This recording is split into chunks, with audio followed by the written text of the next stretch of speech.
Eh, ¿Necesitas información?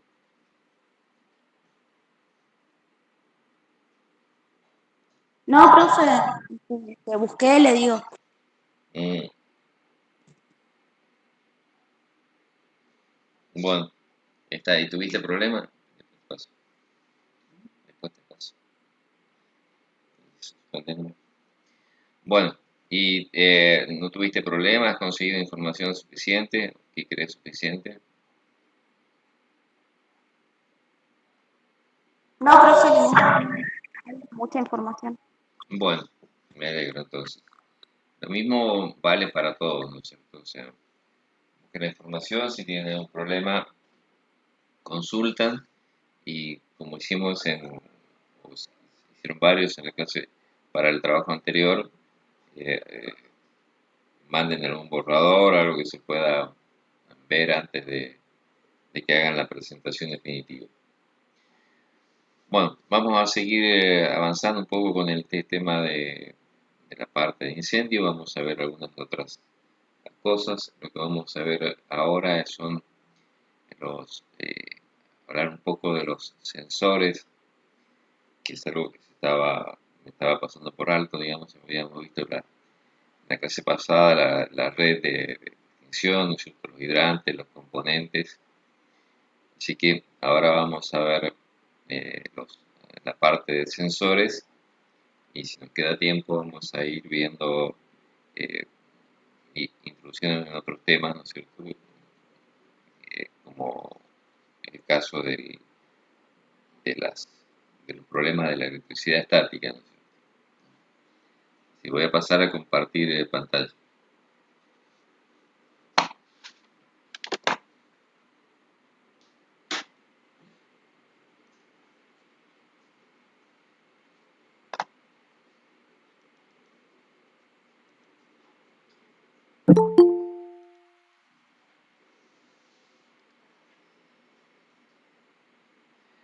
Bueno, entonces, esta no es una presentación mía, está tomada de otra, así que vamos a ver un poco cuáles son los sistemas de detección, ¿no es cierto? O sea, los sistemas de detección completan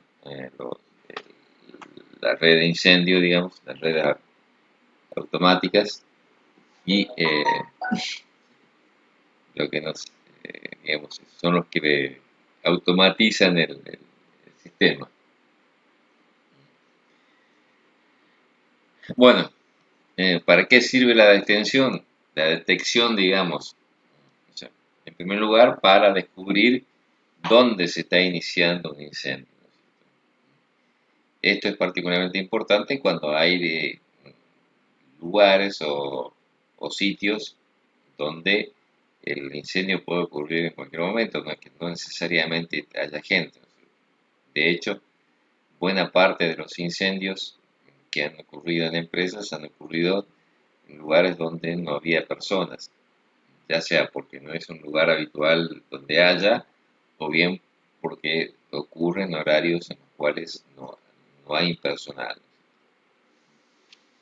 Bueno, entonces, el momento sería descubrir dónde se está iniciando, tratar de localizarlo con precisión en el espacio y en el tiempo y vigilar lo antes posible. Dar aviso, perdón, lo antes posible. Eh, entonces, estos son los propósitos de la detección. Ante el incendio, como lo mismo que cualquier accidente, uno tiene que reducir las posibilidades del inicio, ¿no es cierto? O sea, el incendio pasa a ser un accidente, ¿no es cierto? Entonces, tenemos que evitar que esto ocurra. En el caso de que ocurra, tenemos que evitar que el daño sea grande, por lo tanto, que en el fuego significa prevenir la propagación del fuego y del humo. Y una vez que se declaró el incendio, si no se puede apagar en el momento, lo que hay que asegurar es la evacuación de los ocupantes. O sea, lo que hay que preservar la vida de las personas. Y como última instancia, como último aspecto, es facilitar la intervención de los bomberos. Bueno, eh, hay distintos sistemas, ¿no es cierto? Eh, las principales causas que hay es que no se alcanza a ver que hay una alarma tardía, ¿no es cierto? O sea que no hay, se avisa cuando ya está declarado el incendio, por lo tanto se dificulta la extinción. Otra de las causas es que las vías de evacuación están obstruidas o no están señalizadas ni iluminadas, ¿no es cierto? Entonces esta es otra de las causas de siniestro. Hablamos de siniestro en general de personas quemadas o muertas, ¿no? Decíamos que en un incendio no necesariamente la muerte ocurre por calor, sino también puede venir por, lo hablamos de los gases de combustión, ¿no? Son dos maneras por las cuales afectan el incendio a las personas. Otra de las causas son las puertas de salida cerradas, como hemos comentado, suele pasar a veces, pasó en Paraguay, pasó en el caso de Cromañón y en tantos otros casos que han ocurrido que las puertas de emergencia o las puertas de salida estaban cerradas. Y la otra causa es hacer una elección equivocada en la vía de evacuación. Digamos, acá ya un poco tiene más que ver la actitud de las personas.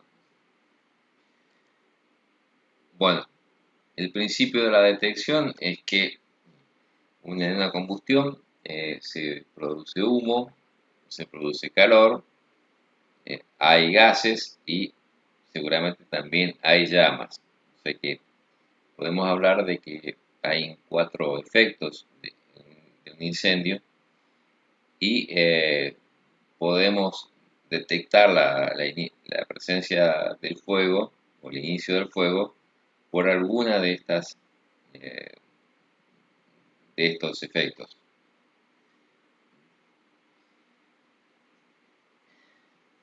Los detectores de incendio pueden funcionar con, por ejemplo, la detección de humo. Los detectores de humo lo que detectan es justamente la presencia de humo. Eh, Estos detectores son útiles en algunas situaciones, no son para todas, ¿no es cierto? O sea, ¿en qué lugares no podríamos usar un detector de incendio que funcione digamos, en base al humo? ¿Se les ocurre alguna situación?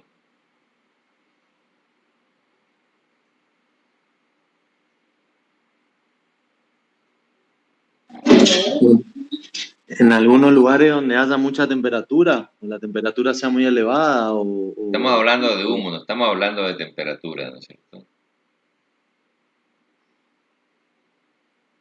y bueno, al lado de la parrilla no puede estar, entonces. ¿Cómo? Al lado de la parrilla no puede estar, Al lado de la parrilla no lo podés. ¿Por qué? y porque va a detectar el humo enseguida. O sea, porque te daría una falsa alarma, ¿no es cierto? Claro, O claro. sea, ¿qué es lo que estamos deduciendo de acá? Digamos que hay situaciones en las cuales el humo es algo normal que haya, ¿no es cierto? O sea, vos me estás planteando el asado, ¿no es cierto? Ya estás pensando en el fin de semana, pero vamos pensar a nivel industrial, digamos, en qué situaciones o en qué actividades se le ocurre que pueda haber, o sea, humo.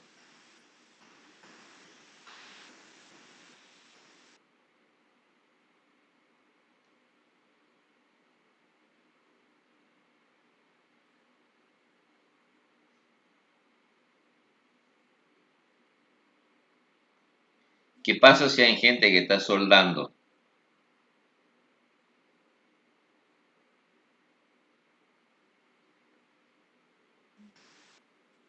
Sale humo. sale humo. En la Entonces, si en este caso, digamos, dentro de los trabajos hay, por ejemplo, el caso de gente que está soldando, eh, o los detectores de humo funcionan por, eh, digamos, detectando partículas que hay en el aire.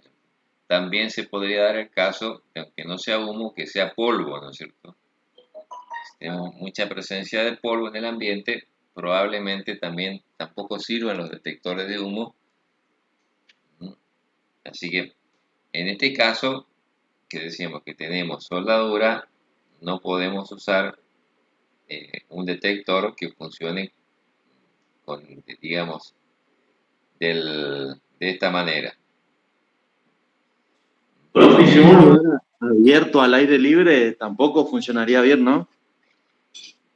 Mira, en general, bueno, en los lugares abiertos no es tan frecuente, ¿no es cierto? ¿Mm? Claro. Pero sí hay detectores de incendio para la parte exterior, ¿no es cierto? De hecho,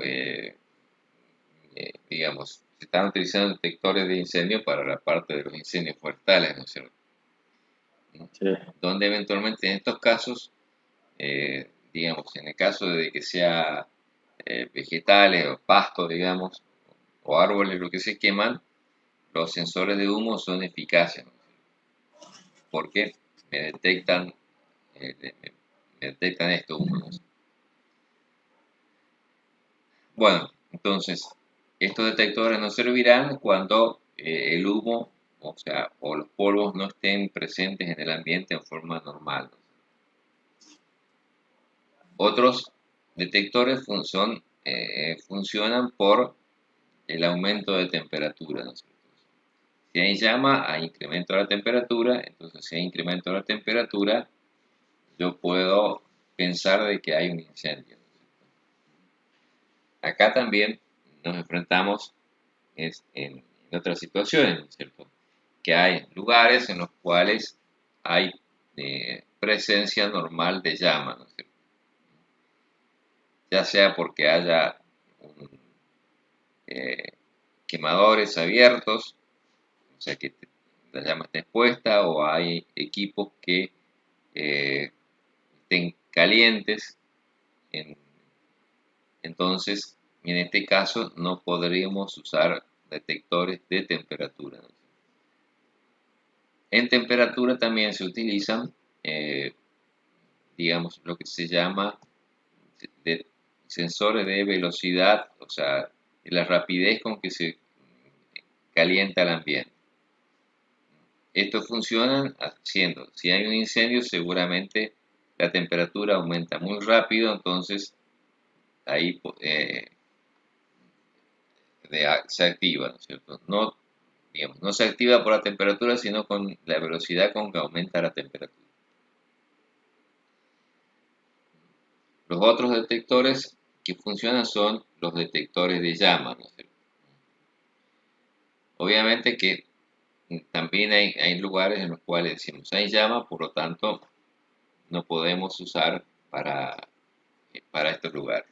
O sea que hay distintos tipos de detectores de incendio que hay que seleccionarlo de acuerdo a las características y a las actividades que se desarrollan en el lugar. Bueno, en general en un incendio hay eh, una curva, ¿no es cierto?, de temperatura y de evolución de tiempo y de evolución del fuego, ¿no es cierto? Al principio lo que ocurre es que empieza a elevarse de a poco la temperatura y eventualmente no hay llamas, ¿no es cierto? Pero empieza a haber productos de esta combustión, ¿no es cierto?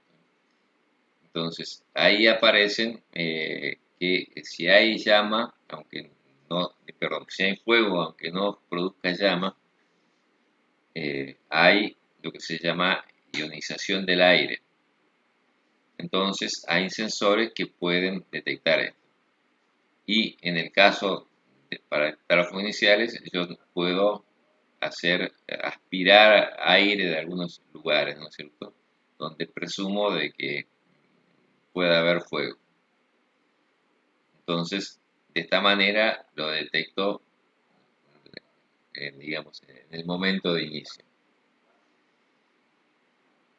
Después comienza el tema de que se genera humo, o sea, empieza la combustión y que al principio suele haber, antes de que haya llama, puede haber aparición de humo,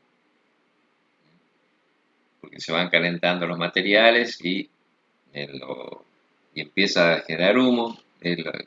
Siguiendo el ejemplo del asado que puso el compañero, o sea, cuando prendemos el fuego generalmente hay mucho humo, ¿no? Esto porque todavía la combustión no está completa, no hay suficiente temperatura, entonces se genera humo. Entonces ahí sirven los detectores de humo. Transcurrido el tiempo, las llamas van ganando, digamos, se van haciendo cada vez más intensas y se pueden utilizar sensores de llama. Y por último, una vez que ya el fuego se hizo más intenso,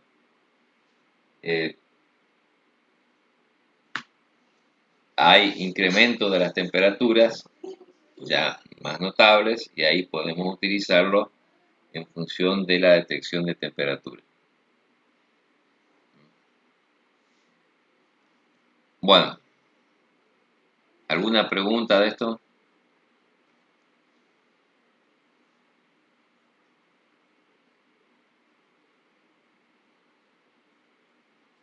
No, yo lo único que le quería consultar es si esos mismos detectores vienen con algún extintor también.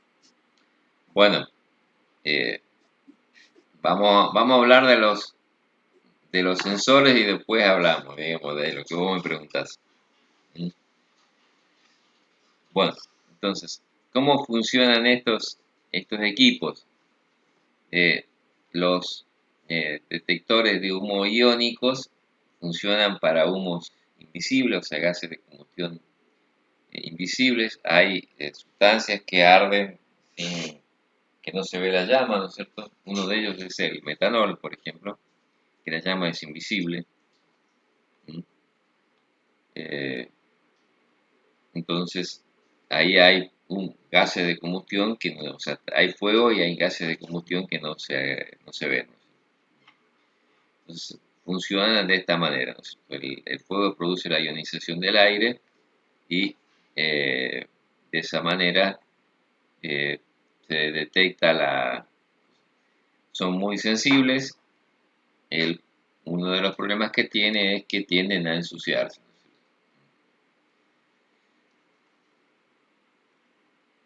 Utilizan elementos radioactivos. Esto que sea radioactivo no quiere decir que sea peligroso, ¿no? Simplemente que, digamos, que este isótopo en las condiciones de manejo adecuadas no representa peligro. Bueno, otro de los sensores de humo son los sensores ópticos, ¿no es cierto? O sea, los sensores ópticos funcionan con el principio de que si yo tengo un humo, veo, o sea, se disminuye la visibilidad, digamos. Entonces, podemos decir que el aire pierde transparencia, entonces, a partir de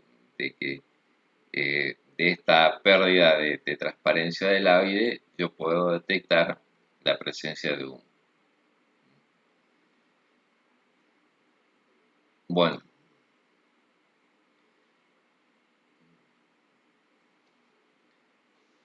otro de los detectores son de calor. Decíamos, los de calor se activan cuando se sobrepasa la temperatura para los cuales están seteados, ¿no es cierto? Que acá dice 58, pero puede ser otra temperatura. Y esto es una de las maneras que actúan. Hay otros sensores que hablan de velocidad con la cual aumentan, ¿no es cierto?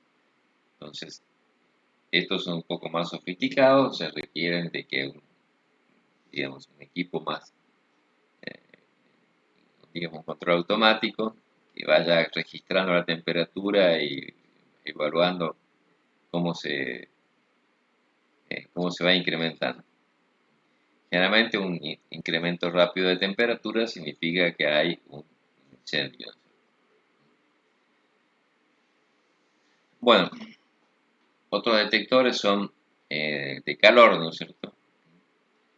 El calor, recuerden nosotros, el calor se puede transmitir por radiación, por convección, ¿no es cierto? Y por, ¿cuál es el otro mecanismo?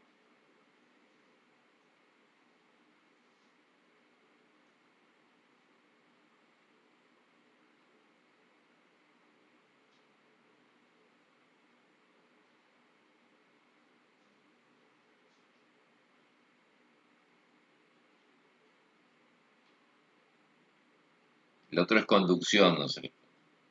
Bueno, en general, los detectores por conducción no se aplican en ambientes grandes, digamos, porque debería tener el detector muy cerca de la fuente de calor, ¿no? Y tengo que tener algún material que transmita el calor.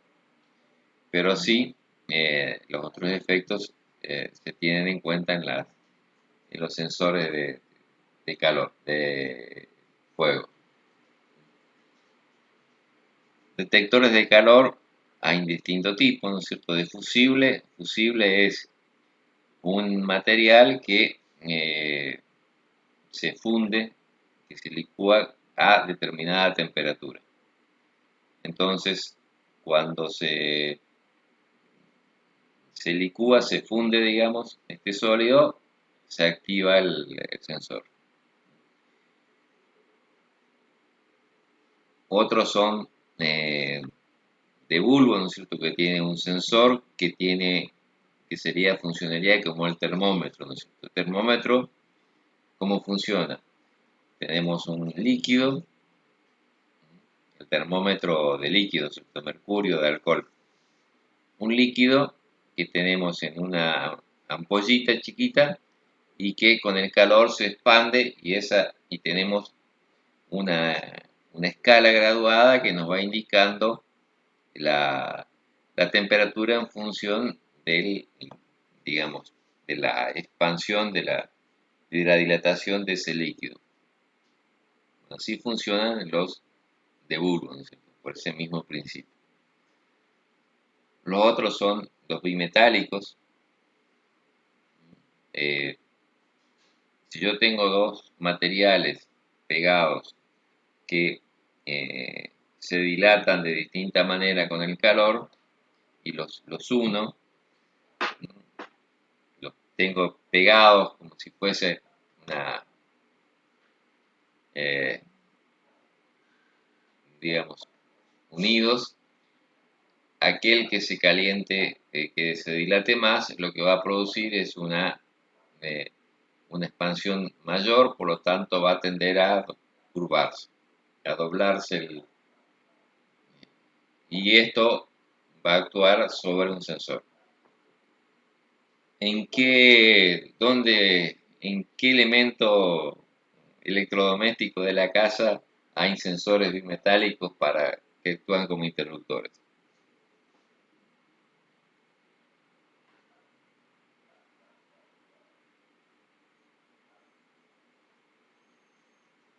Muy usado por las mujeres y poco y menos por los hombres.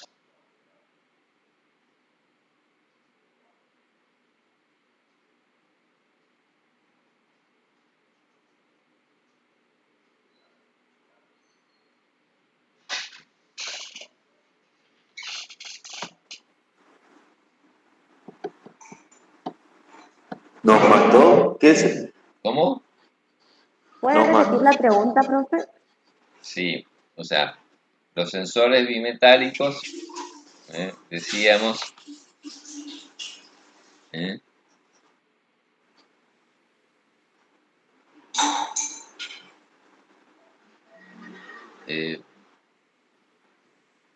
¿Me ven a mí o me ven la pantalla?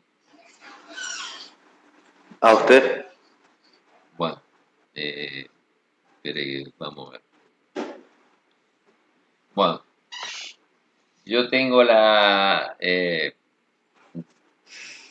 un sensor, como decía, dos metales que se dilatan de diferente manera. O sea, vamos a poner, estoy buscando algo acá. ¿Mm? Que se dilata de distinta manera. Acá yo estoy ilustrando con una hoja y una plástico. ¿Mm? Yo tengo esto, el metal que se dilata más va a tender a doblar el conjunto, ¿no es cierto? De esta manera, asumiendo que este es el que se dilata más. Entonces, a medida que se va doblando, va a llegar un momento que va a tocar a un contacto eléctrico y va a producir la apertura o el cierre de un circuito, ¿no es cierto? Dependiendo de cómo esté conectado. Bueno, la pregunta es, ¿qué elemento de la casa funciona de esta manera? ¿Qué electrodoméstico?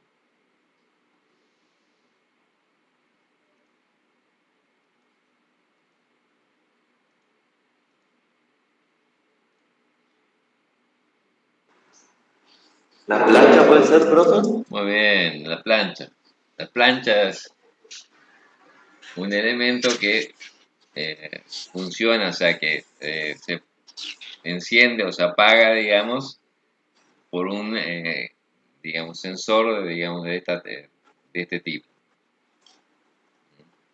Cuando la plancha llega a cierta temperatura, esto se interrumpe, eh, se desactiva el circuito y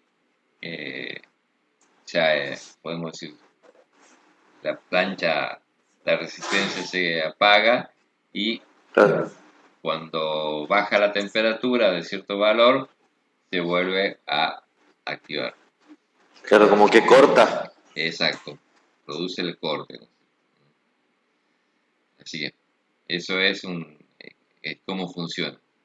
Hay muchas cosas que funcionan así, algunos calefones funcionan así, los termotanques funcionan así, sí. Hay muchos equipos que funcionan con este tipo de sensores que son bimetálicos y son muy usados porque son muy confiables, digamos. De hecho, piensen que la plancha es un elemento que se utiliza durante mucho tiempo y generalmente la plancha cuando se deteriora no es por el sensor de temperatura, sino que por alguna otra circunstancia. O sea, que son muy confiables, pues dependen de principios totalmente físicos, ¿no es cierto? No, o sea, a veces se puede deteriorar los contactos por la frecuencia con que se prende y se apaga, digamos. Bueno, hay electrónicos, ahora hay muchas maneras con sensores electrónicos de detectar el calor, ¿no es cierto? Uno es con la termocupla, ¿no es cierto? O con una resistencia de un hilo, ¿no es cierto?, que va a depender de la temperatura. Bueno, los sensores de humo pueden ser por luz visible o por infrarrojo, ¿no es cierto?, dependiendo de lo que se quiere, de las características, ¿no es cierto? Los infrarrojos no solamente funcionan para humos visibles, sino también para aquellos humos, o sea, o gases de combustión que son invisibles, ¿no es cierto? Acá, perdón, acá dice que responde solamente a visibles, ¿no es cierto? ¿Y el domingo? Así que, bueno, Otro de los detectores, el principio de los detectores de humo es, decíamos, hay partículas que interfieren en el haz de luz que se emite por una fuente y por lo tanto baja digamos, la cantidad de luz que recibe el sensor y de esa manera se detecta la existencia de humo.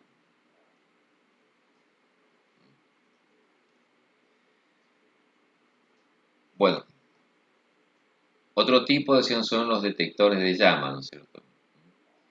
Los detectores de llama detectan las llamas por la emisión de luz, ¿no es cierto? Cuando hay llama hay una emisión de radiación y, digamos, hay sensores que detectan la radiación. En general, cualquier llama tiene emisión de radiación infrarroja.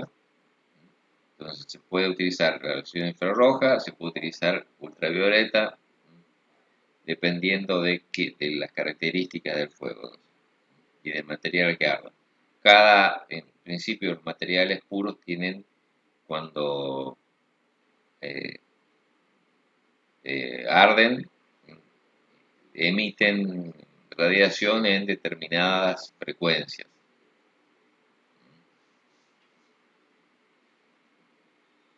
Bueno,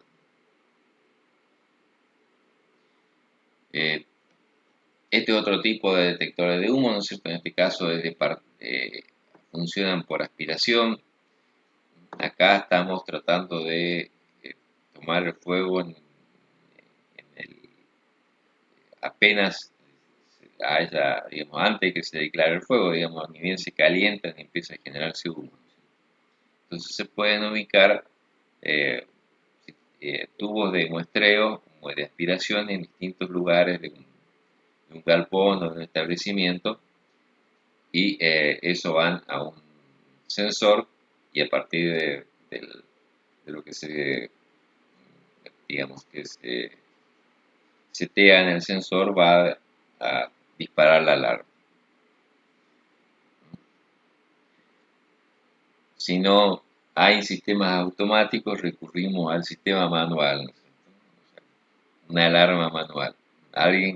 Una persona que actúa eh, y que acciona la alarma.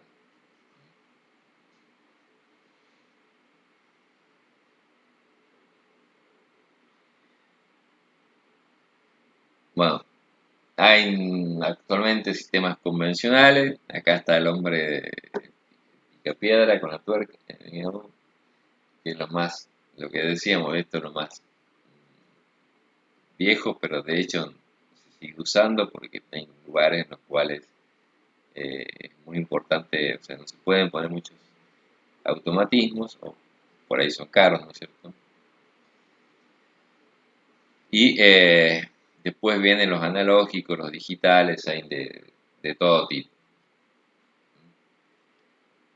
Cualquier sistema funciona con una central de alarma y acá voy a responder, o sea, en función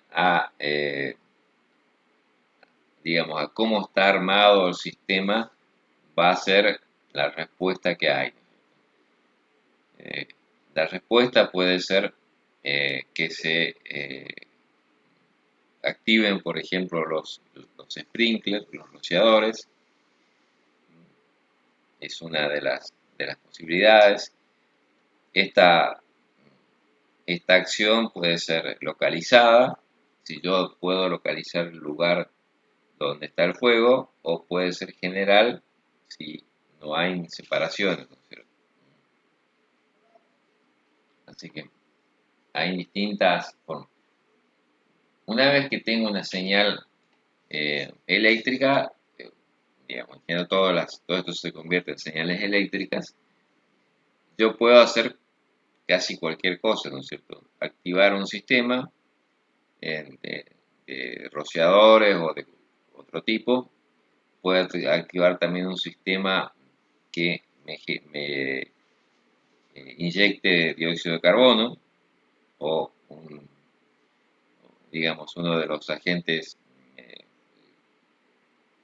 que, con halógenos para extinguir el fuego.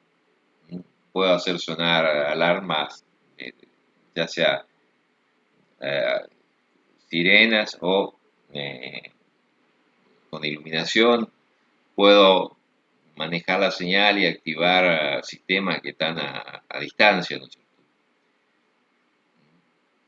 Entonces, en general, los sistemas van a actuar de acuerdo a cómo esté programado digamos, esta central. Eh, pues, podemos tomar muchas acciones. Acá pueden ser que yo pueda unir más de un sistema, ¿no es cierto? Por ejemplo, puedo tener un sensor de estos que decimos que detectaba el fuego en el momento antes de que empiece a haber llamas y me genera una acción y que puedo tener un segundo sensor de que si esta primera medida no sirvió para contener fuego, se dispare digamos, otras acciones más importantes. Estos son en general sistemas de detección, ¿no es cierto? No sé si te respondí la pregunta que me hiciste. Sí, profe. Bueno, entonces, una vez que tengo la señal, puedo actuar, manejarla, digamos, de muchas maneras. Así que, en algún caso puede ser simplemente poner una alarma, ¿no es cierto? Digamos, algo que suene, ¿no es cierto? Dependiendo todo de la situación y del lugar donde yo tengo. En, eh, Ahora se están instalando en todos lados estos sistemas de alarmas, ¿no es cierto? Porque, bueno, cada vez que va pasando el tiempo, la parte electrónica se hace cada vez más barata, entonces podemos, digamos, colocarlo, lo mismo que, vamos a hacer un paralelo, ¿no es cierto? Lo mismo pasa con las cámaras de seguridad, ¿no es cierto? Hace 20 años poner un sistema de cámaras en una casa era una fortuna, ahora es un sistema casi, digamos, podemos decir barato, digamos, que no es caro. Inclusive ahora, ustedes saben que podemos tener la configurada para que me aparezca en el celular, eh, pueda controlar el celular las cámaras. Así que lo mismo pasa con los sistemas de incendios. Una vez que yo tengo una señal que puedo tener, ya sea un video como el de la cámara o una señal como la de una alarma por caso de incendio, puedo hacer muchísimas cosas.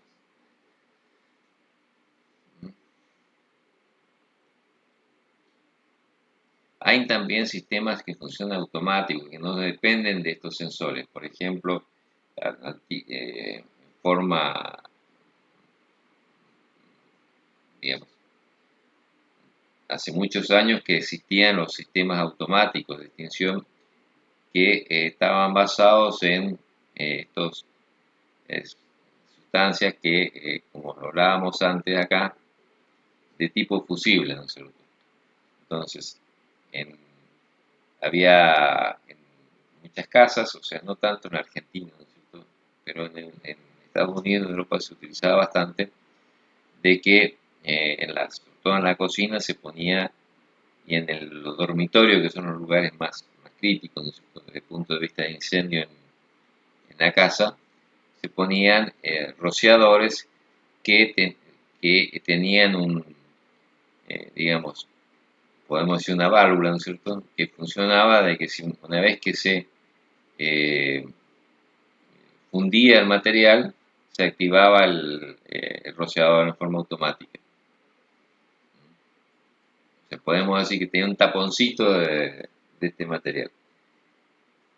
Con las mezclas de algunos materiales se puede conseguir materiales que fundan a prácticamente cualquier rango de temperatura. O sea, yo puedo elegir entre que yo quiero entre que a partir de los 60 grados se funda. Hay materiales que logramos esto. Si queremos que eso ocurra a los 100 grados o a los 120, se pueda fabricar fusibles para estas cosas. Así que estos serían sistemas que no dependen de digamos, de una detección, sino que simplemente funcionan de forma automática.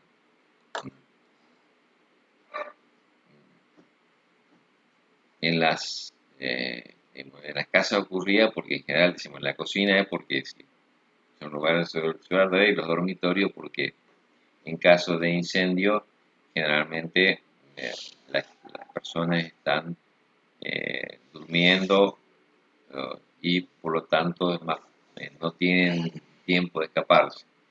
En el resto de los ambientes de la casa normalmente la gente está cuando está despierta, por lo tanto si hay un incendio se puede, digamos, puede evacuarse. Pero más allá de eso, profe, nadie tiene un matafuego en su casa.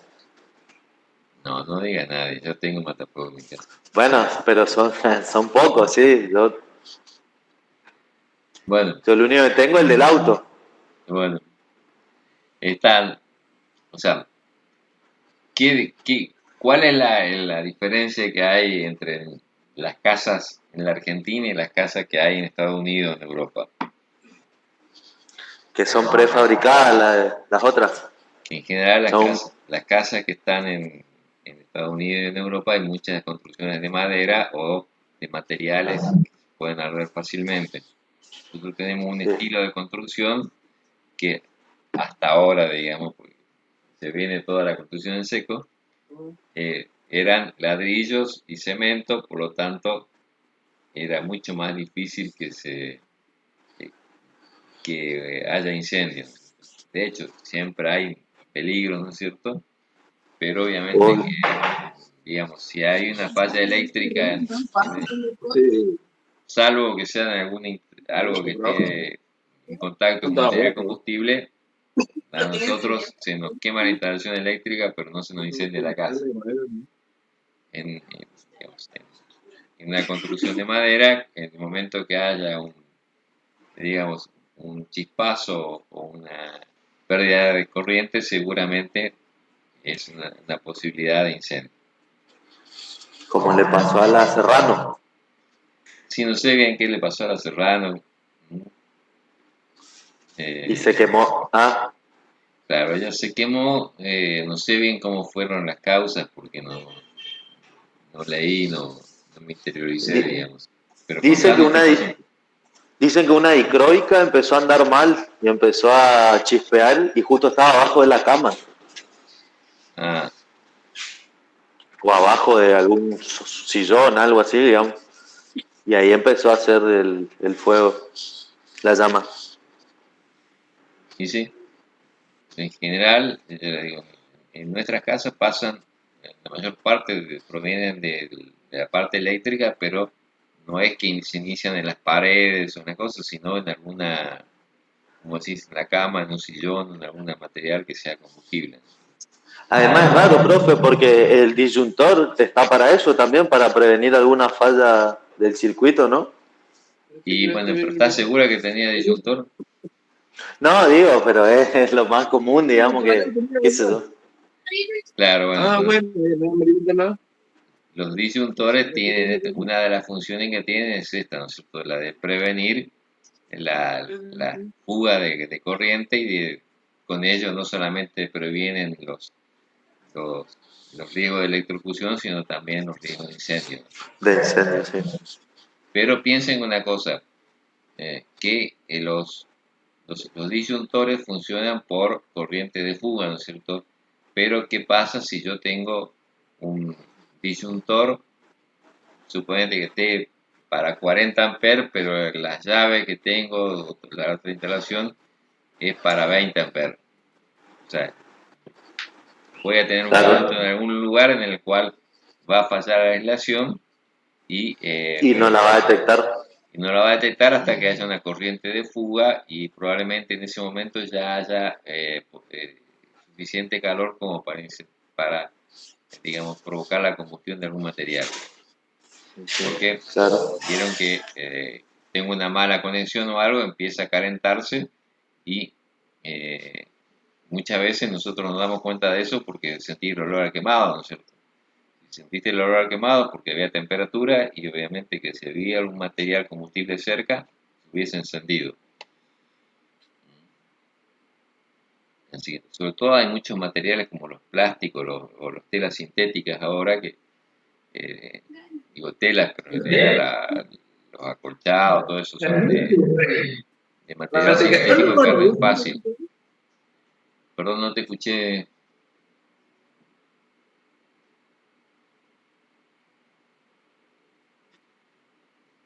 No sé quién habló, si dijo algo de...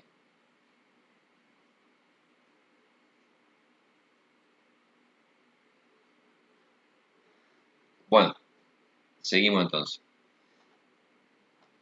Paramos con esto.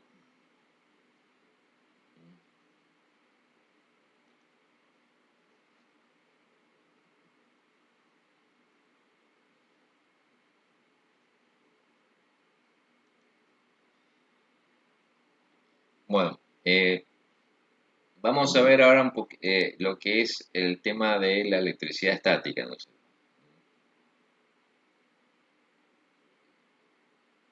Eh, ¿Por qué? Porque es una de las fuentes de incendio, ¿no? Voy a abrir la...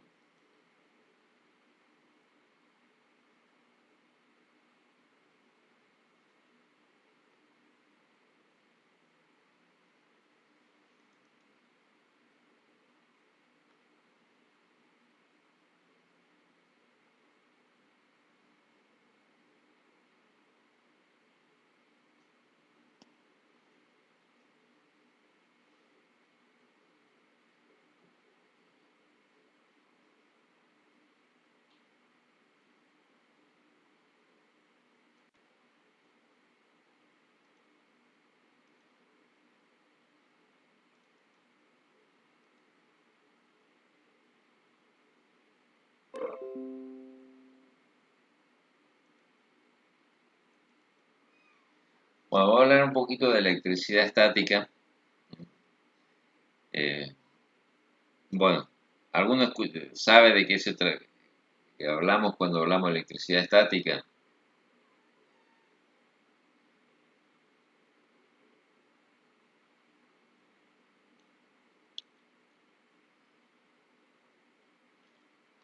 Eso sería cuando te patean las cosas, ponele que tocas algo y te patean. No Bueno, necesariamente algo con corriente. sí, una de las cosas de los efectos que tienen, ¿cierto? Que hay materiales que acumulan electricidad, ¿cierto? Cargas eléctricas más que electricidad. Entonces, cualquier material se puede cargar con electricidad si está aislado, ¿no? Si, si- y si no está aislado, lo mismo se generan cargas, ¿no es cierto? En general es por rozamiento, ¿no es cierto? Bueno, hay materiales que se cargan en forma positiva o negativa, ¿no es cierto? Lo que se cargan con negativa es porque van tomando electrones, ¿no es cierto? Y los de negativa, los positivos van perdiendo electrones, ¿no es cierto? El material que está en la superficie y de cualquiera de las dos maneras acumulan cargas eléctricas, ¿no es cierto? Y te pueden dar lo que decías, la, puedes percibir como que te patea ligeramente. Esto también lo vemos en los pullovers, ¿no es cierto? En la ropa de invierno, a veces cuando sacamos que uno se saca un suéter y empieza a chispear, parece. ¿Cómo decís? ¿Cómo? Cuando se está y se frota la ropa, Claro, genera una pequeña... en general se ocurre por rozamiento, digamos. Se genera por rozamiento. Este rozamiento puede ser entre dos superficies metálicas, puede ser entre un líquido y un metal, o puede también ser con gases, ¿no es cierto? O sea, de cualquier manera que haya circulación, o sea, rozamiento, ya sea aun cuando sea fluido, ¿no es cierto?, se genera electricidad estática. Esto que se ven acá, que dice la serie triboeléctrica, es una secuencia, una serie de materiales y quienes se cargan positivamente y quienes se cargan negativamente. Los que más, también hay una escala, ¿no es cierto?, con qué facilidad se cargan eléctricamente. Entonces, el vidrio es de los que más se cargan positivamente, es decir, decimos que pierden electrones, ¿no es cierto? Después sigue el cabello, la lana, el nylon, el aluminio. Y por el otro lado están los metales y también plásticos como el poliuretano, el PVC, el teflón. Fíjense que hay plásticos que se cargan positivamente y otros plásticos que se cargan negativamente, lo mismo que metales. Los metales se van a cargar siempre y cuando estén aislados, ¿no? Si no, generalmente lo que hacemos es descargarlos. Entonces, en los materiales aislantes como el vidrio o los plásticos, el problema es que es más difícil quitarle las cargas eléctricas. En cambio, en los que son conductores es mucho más fácil porque al conducir la electricidad podemos, digamos, poner una única punto de descarga. Bueno, esto es un ejemplo de cómo se generan las cargas electrostáticas, ¿no es cierto? Fíjense que en el ejemplo que está arriba a la izquierda, el simple hecho de volcar un polvo, material desde una bolsa sobre una superficie genera cargas eléctricas. O sea, uno de los elementos queda con cargas positivas y otros negativas. Decimos, esto ocurre por transferencia de electrones. En lo que está arriba a la derecha es un líquido que circula por una cañería. Lo mismo pasa con un gas. Cuando caminamos, generamos electricidad estática por el rozamiento de los zapatos con el suelo. Y abajo a la derecha hay una cinta transportadora, ¿no es cierto?, donde también se produce, o sea, cualquier lugar donde haya rozamientos hay cargas electrostáticas. Bueno, acá hay, inclusive las cargas electrostáticas se pueden generar por inducción, ¿no es cierto? En algún punto tampoco, en algunas condiciones no es necesario que haya contacto directo. Acá vemos una persona que está pasando por una, digamos, por una cinta, un transportadora se ve y se va cargando eléctricamente. Al final toca un lugar en la cual se produce una descarga y una parte como nuestro cuerpo no es muy conductor de electricidad, se van las cargas positivas, digamos, negativas, y quedan las positivas y de esta manera la persona termina cargada eléctricamente. Bueno, ¿cuál es el problema? De que si hay suficientes cargas eléctricas se produce un voltaje mayor que, o sea, un determinado voltaje que produzca chispas, y en determinadas situaciones la energía de estas chispas, lo que ustedes han dicho, es la suficiente como para generar un incendio, digamos.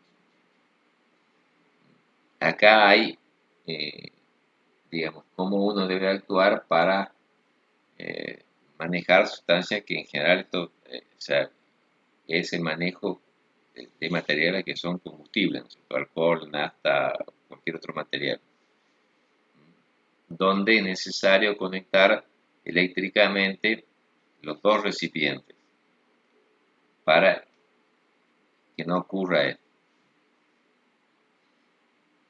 Esto es en una cinta transportadora donde hay neutralizadores de las cargas electrostáticas. Y acá hay cómo se está, ¿no es cierto? Bueno, acá justo está el cartelito en el medio. Acá está la puesta a tierra, digamos. Acá está la puesta a tierra.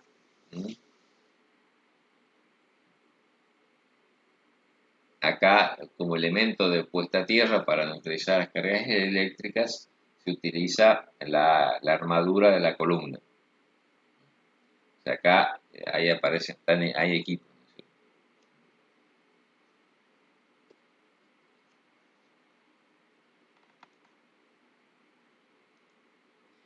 Bueno, acá hay en una cañería, creo que esta ya la habíamos visto, ¿no es cierto? Para asegurar la continuidad eléctrica en, en dos tramos de la cañería, como hay una junta de goma entre las dos cañerías, entre las dos bridas, se hace la conducción eléctrica. Esa cañería que están ahí lleva polvo de cereal. Entonces, por transporte neumático se mueven los polvos del sistema de aspiración y eso genera cargas eléctricas y entonces lo que se hace es la descarga eléctrica. En los manejos de los polvos orgánicos, cereales, harinas, todo eso, también en el algodón, el mayor riesgo de incendio está dado por la electricidad estática. Así que por eso es tan importante tener en cuenta la electricidad estática. Bueno, yo les mandé material, ¿no es cierto? Ustedes. Vamos a ver algunas de las cosas.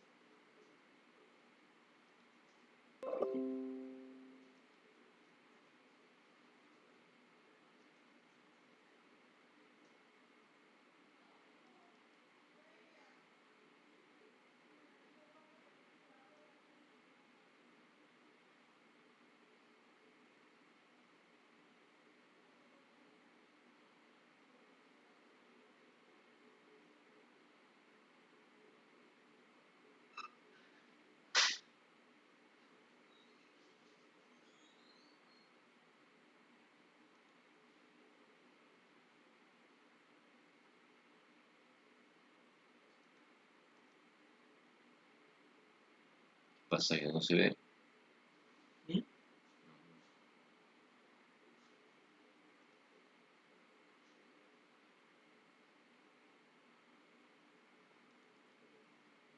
Vamos a ver este otro.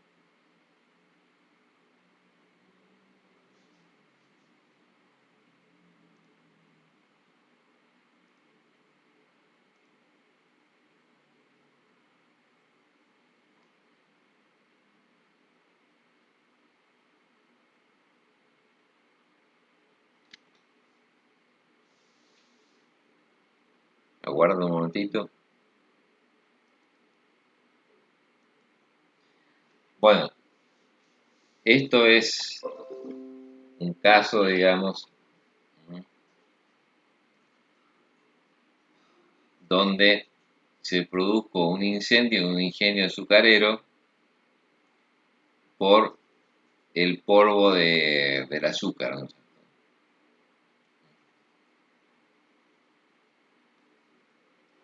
O sea, nosotros no nos imaginamos el azúcar como un combustible, ¿no es cierto? Pero si el azúcar está formando un polvo muy finito, o sea, este polvo finito se forma generalmente cuando se van manejando el azúcar de un lado a otro, se va generando polvo y estos polvos pueden estallar, digamos. Bueno, entonces, lo que quedó de la fábrica por una, digamos, por la explosión de polvo que fue generada por, seguramente por una chispa.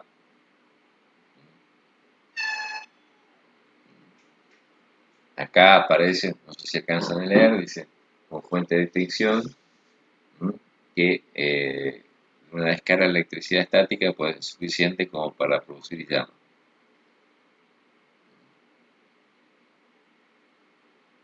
Así que esto pasa, yo creo que les subí a ustedes otros ejemplos que hay.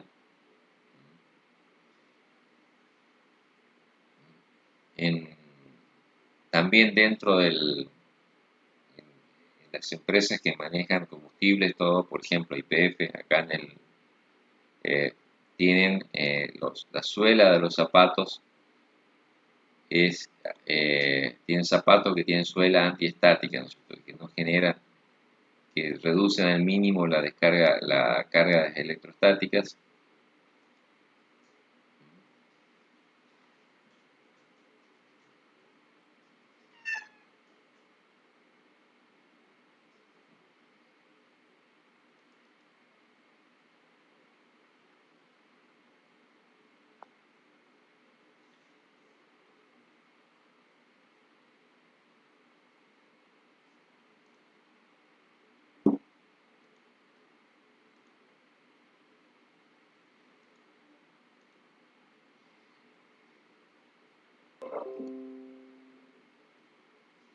Bueno, como esto es importante, decíamos, en ciertos ambientes, hay sistemas que vienen como esto, que son dispositivos contra descargas electrostáticas que se la colocan las personas, ¿no es cierto? O sea, la persona la sujeta y se la coloca a una puesta a tierra. Hay de distintas maneras, ¿no es cierto?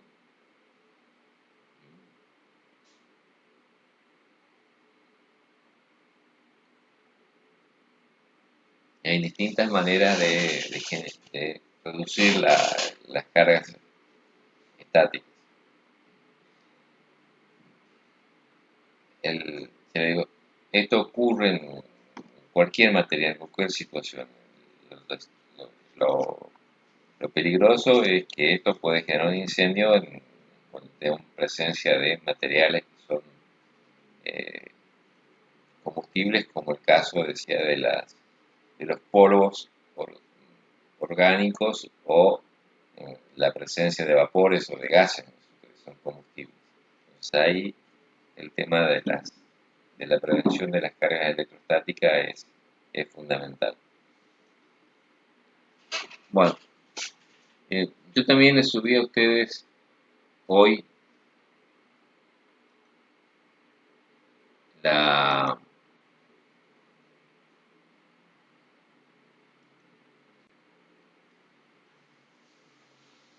el decreto reglamentario de la ley 13.660 de combustibles y de la reglamentación sobre los surtidores, ¿no es cierto? Mañana vamos a ver algunos detalles de esta ley, ¿no es cierto? Ustedes los tienen, entonces los pinté en amarillo, ¿no es cierto? Lo que vamos a ver de este decreto, de esta ley 13.660, que son aspectos que son importantes en la parte de combustibles, ya sean tanques grandes como estaciones como podemos decir, la planta de distribución de YPF, o también en las industrias pequeñas, de tener en cuenta la distancia. Así que, si no tienen consultas, si tienen consultas las hacen, y si no, nos vemos mañana. Profe, respecto a la ley, quiere que enfoquemos algo, hagamos hincapié en No, a algunos mí me detalles. gustaría que ustedes agarren, vean el archivo, vean las partes que están pintadas de amarillo, ¿no es cierto? En la ley 13.660, y que vean un poquito en la parte del decreto sobre la parte de surtidores,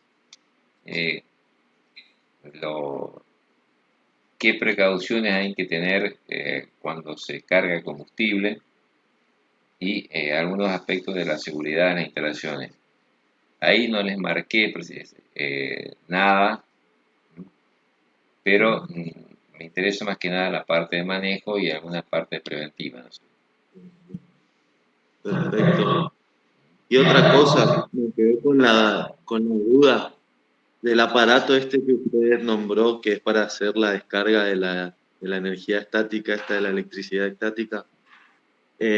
Dijo que uno de los problemas que tiene es que puede generar fuego, Sí, pero sería que te quema la ropa o el aparato se empieza a quemar? ¿Cómo? no me entendés. Ese aparatito que les mostré lo último es para evitar, ¿no es cierto? Para que las personas Claro, no se carguen. sí, Lo que ocurre es que si, digamos, la experiencia es lo que nos pasa, ¿no es cierto? Como decíamos, los pulóveres o algo, ¿no es cierto? Que uno siente de que, o siente el ruidito de que se van como sí, chispitas, sí, inclusive sí, de sí, noche en algunos casos se puede ver como pequeñas chispas, ¿no es cierto? destellitos. Destellitos, sí, chiquitos. Bueno, si eso pasa, digamos, hay un voltaje, o sea, nosotros actuamos ahí como condensadores. No sé si ustedes recuerdan lo de física, ¿no es cierto? En la parte eléctrica. O sea, si yo tengo un material que digamos, cargas eléctricas que están aisladas, eso es un condensador, ¿no es cierto? Y cuando se produce digamos, los condensadores se van cargando con cargas electrostáticas, cargas eléctricas, digamos, y se genera un voltaje entre el condensador, digamos, ese material y la tierra, digamos. Cuando se supera cierto valor o se reduce la distancia, digamos, se genera una chispa. Esa chispa puede generar el calor suficiente como para provocar el inicio de un fuego, ¿no es cierto? Recuerda que cuando hablamos de fuego, hablamos de calor, combustible y comburente. Si tenemos combustible, comburente y le agregamos calor, vamos a tener un fuego. Entonces, esa chispa actúa como fuente de calor como para que se genere el incendio. Perfecto. Y está en un lugar que digamos no tenemos instalación eléctrica, no tenemos nada y de pronto aparece esto. Bueno, aparecen por estos motivos y como son no se ven, no hay nada, digamos, por eso hay que tener tantos cuidados y prevención con esto. Cualquier instalación que maneje cereales o algodón, es indispensable que tengan las, eh, digamos, los, todo lo que se pueda estar, tiene que estar conectado a tierra. Así que también eso nos afecta a nosotros, ¿no es cierto? En general, eh, no sé si alguno escuchó que el viento norte, el viento de los locos, ¿no es cierto? ¿O no? ¿Lo han escuchado? Yo la verdad que no escuché ¿Cómo?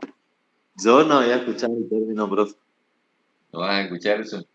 Bueno, pero eso se suele decir, no sé si alguno lo ha escuchado, bueno, eso en realidad es cierto porque el viento norte, generalmente el viento norte es viento más seco y está muy cargado eléctricamente, digamos.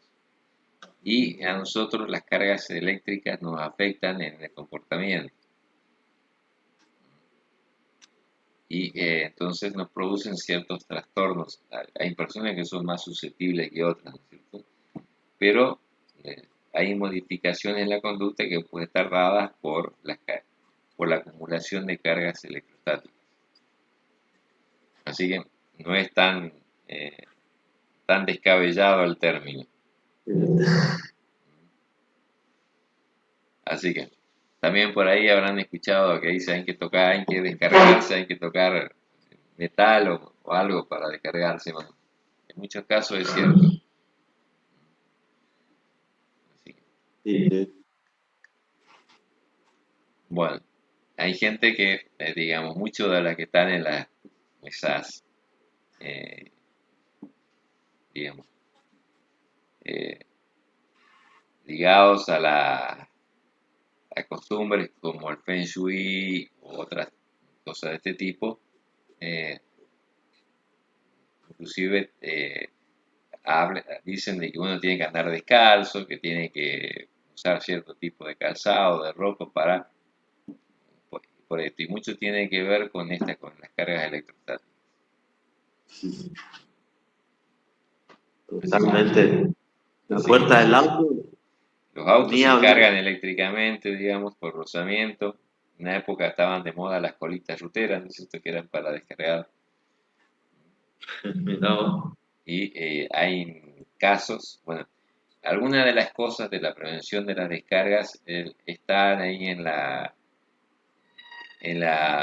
este decreto sobre los surtidores. Así que Bueno, ahí van a poder ver algunas cosas. perfecto, profe. Bueno, si no hay más preguntas, hasta mañana. Bueno, Tengan en buenas parte no, noches. igualmente, hasta mañana. Bueno.